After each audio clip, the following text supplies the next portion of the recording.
আমি মনে করি এমনকি তারেক রহমানের একটা ফুল টাইম জব থাকা উচিত, উপার্জনের উপায় থাকা উচিত। ব্যবসা না, চাকরির অভিজ্ঞতা ছাড়া আপনি পৃথিবীতে আপনার ইউজফুলনেস প্রতিষ্ঠা করতে পারবেন না। উনি যখন রাষ্ট্র ক্ষমতায় যাবেন তখন সেটা বিএনপি যে পথে হাঁটতেছে আর যেভাবে কথা বলতেছে তাতে মনে হচ্ছে তারা ফ্যাসিবাদের সেই পথেই হাঁটতেছে। কথাটা কেন বললাম, বলার কারণ হচ্ছে আপনার কর্মজীবনটা কি, আসেন সেটা দেখি। আপনার কর্মজীবন কি ভালো? না মির্জা ভাই, আপনার কর্মজীবন ভালো। আসসালামু আলাইকুম, সুপ্রিয় দর্শক শ্রোতা, কেমন আছেন আপনারা? আশা করি অনেক অনেক ভালো আছেন। দর্শক, আপনাদেরকে শুরু থেকে ছোট্ট করে কয়েকটি ভিডিও ক্লিপের অংশ বিশেষ দেখাইছি। আর যে ভিডিওগুলো আপনারা দেখেছেন ইতিমধ্যে হয়তো এই লোকটিকে আপনারা চেনেন, সাংবাদিক আমাদের পিনাকি ভট্টাচার্য দাদা। তো এই পিনাকি ভট্টাচার্য দাদা এমন কিছু তথ্য আজকের এই ভিডিওতে আছে, আপনারা অবাক হয়ে যাবেন। তো আমি বেশি কথা বাড়াবো না, কয়েকটি কথা আপনাদের সাথে একটু শেয়ার করব, কারণ কিছু গুরুত্বপূর্ণ তথ্য আছে আজকের এই ভিডিওতে। বিশেষ করে আমাদের বিএনপিকে নিয়ে এমন কিছু তথ্য দিছে পিনাকি ভট্টাচার্য দাদা। তা আপনারা সবাই জানেন তারা কি সঠিক তথ্য দেয় কিনা এবং ভুয়া তথ্য দেয় কিনা। তো আমার মনে হয় যারা তাদের ভিডিও দেখেন এবং তাদেরকে যারা ভালোবাসেন, তো অবশ্যই তাদের সম্পর্কে অনেক ধারণা আছে। তো বেশি কথা বাড়াবো না, চলুন সেই গুরুত্বপূর্ণ ভিডিওটি দেখে আসি। আর ভিডিওতে যাওয়ার আগে ছোট্ট করে একটি রিকোয়েস্ট করব দর্শক, আপনি যদি আমার এই চ্যানেলে নতুন বন্ধু হয়ে থাকেন, ভালো লাগলে চ্যানেলটিকে সাবস্ক্রাইব করে রাখবেন।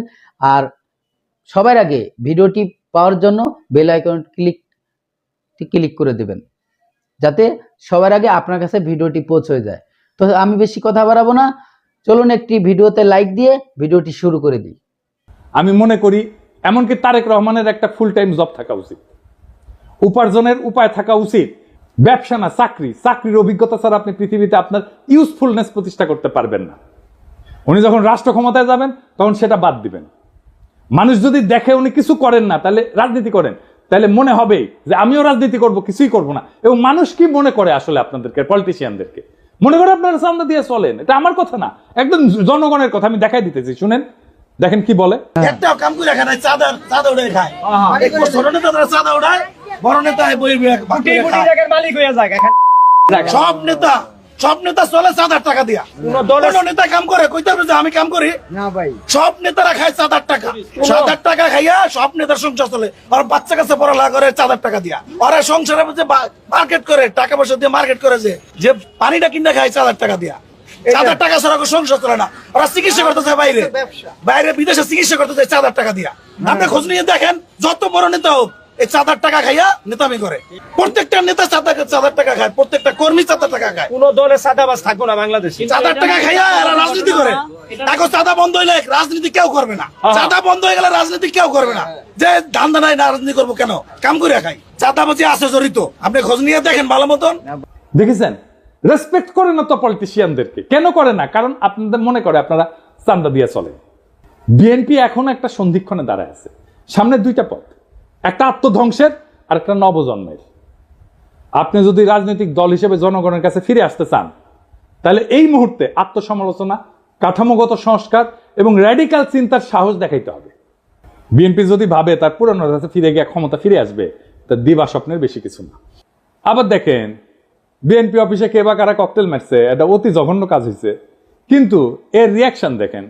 কিছুক্ষণ আগে বিএনপির পার্টি অফিসে ককটেল মারছে ওই রাজাকারের বাচ্চারা।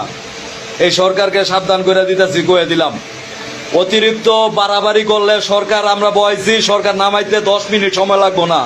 এই কুত্তা মার্কা সরকার নামাইতে আমাদের 10 মিনিট সময় লাগবো না, সাবধান করে দিতেছি। কিন্তু আপনার কর্মীদের মনে আত্মবিশ্বাসকে জাগাইছে যে 10 মিনিটে সরকার ফেলাই দিতে পারবে।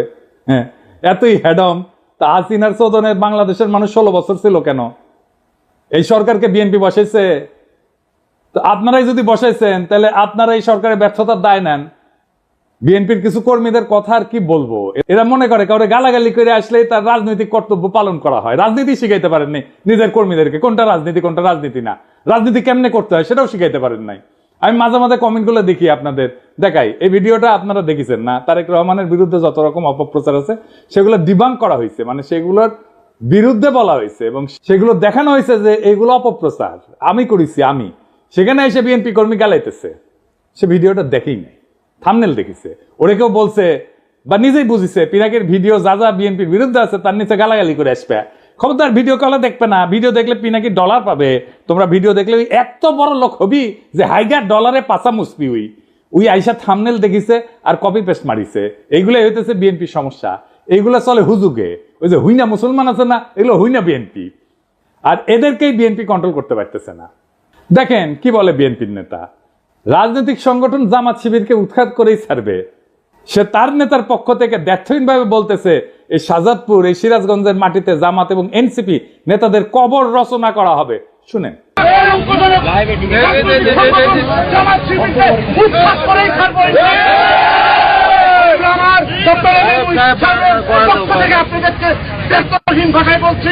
এই শাহজাদপুর, এই সিরাজগঞ্জ বাংলার মাটিতে জামাত এবং এনসিপি নেতাদেরকে কবর রচনা করা হবে। এর নাম হইতেছে আমির হোসেন সবুজ, সাংগঠনিক সম্পাদক শাহজাদপুর উপজেলা বিএনপি। সারা দেশ বিএনপির বিরুদ্ধে ফুঁসে উঠেছে এবং এইটা একটা অনিবার্য সংঘাতের দিকে অগ্রসর হইতেছে। আমি গত পরশু একটা ভিডিওতে দেখাইছিলাম যে টিনের সালে কাউয়া তারিক জিয়া বলে মিছিল, দেখেন আরেকবার।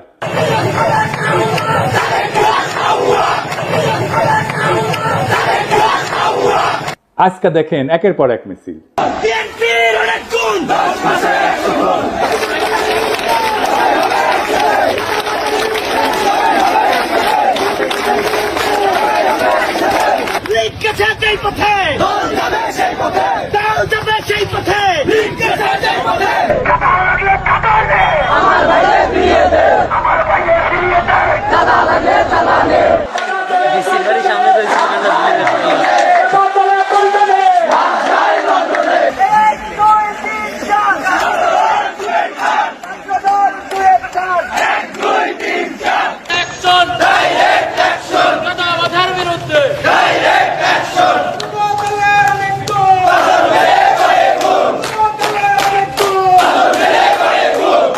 বিএনপির ব্যানার নামায় ফেলতেছে তরুণেরা, দেখেন।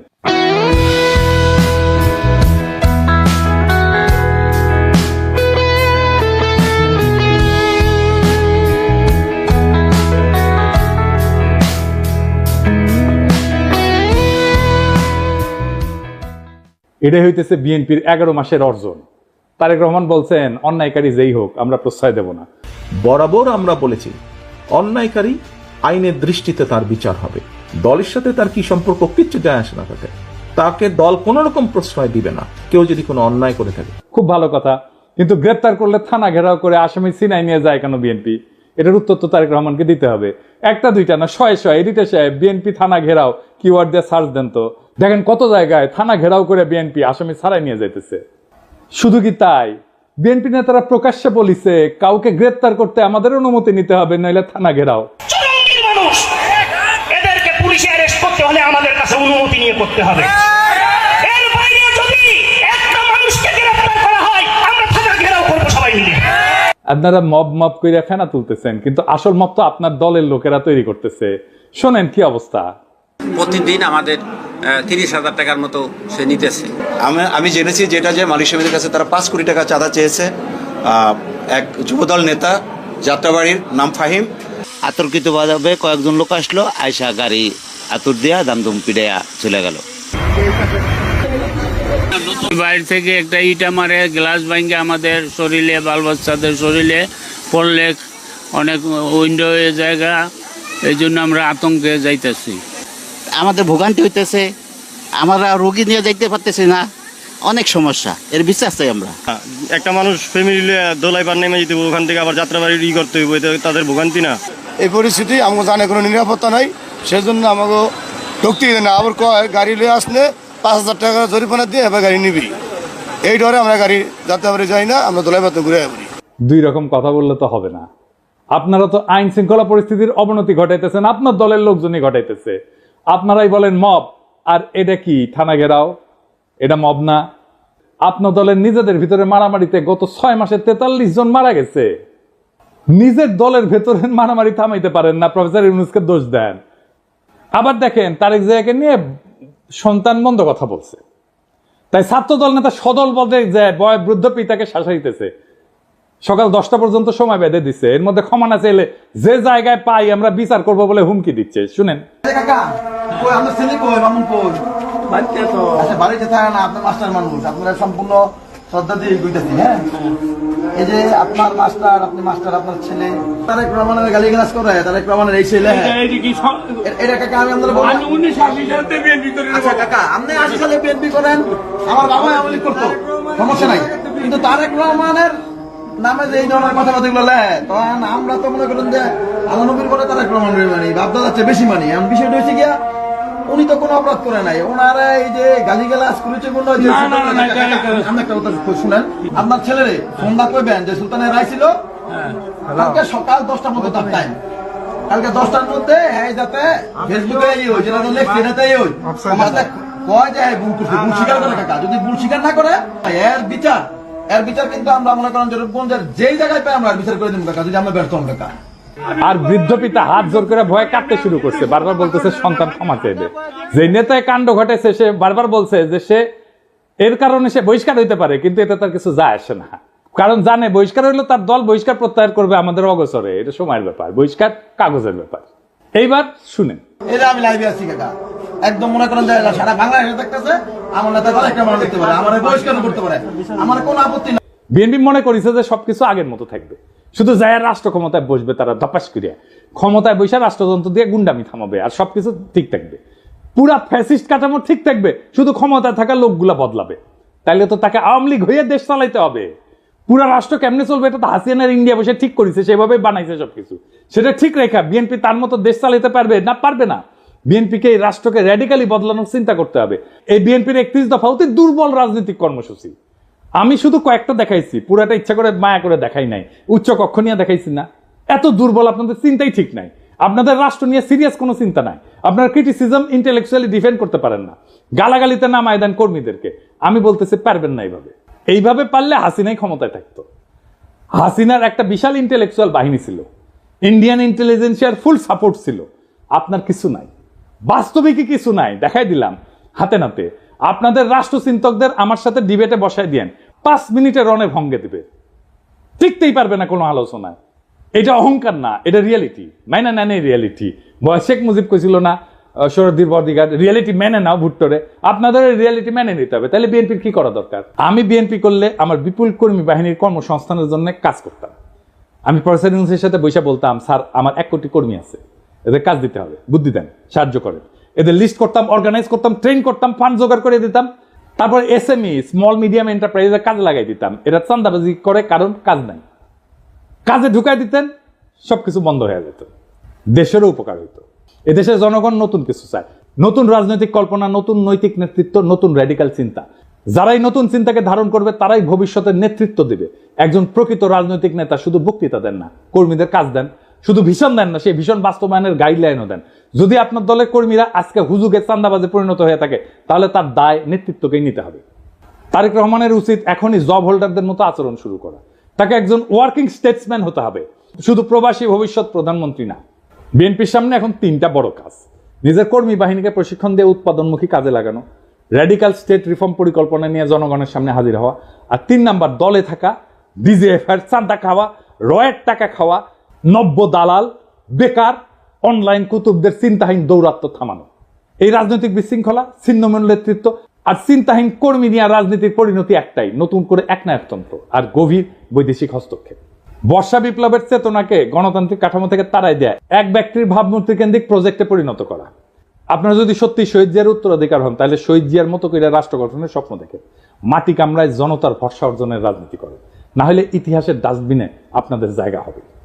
এই সময়টা তারা যারা সাহস করে সত্য বলছে, তারা বিএনপির শত্রু না। এই হুঁশিয়ারি শোনা না হলে সামনের দিনগুলোতে আপনাদের পতনই কেবল অনিবার্য না, তা হয়ে উঠবে ইতিহাসের এক করুণ ট্র্যাজেডি। সময় আছে, বদলান, নয়তো ইতিহাস বদলায় দেবে আপনাদেরকে। ইনকিলাব জিন্দাবাদ, গণতন্ত্র জিন্দাবাদ, রাষ্ট্র রূপান্তরের রাজনীতি জিন্দাবাদ।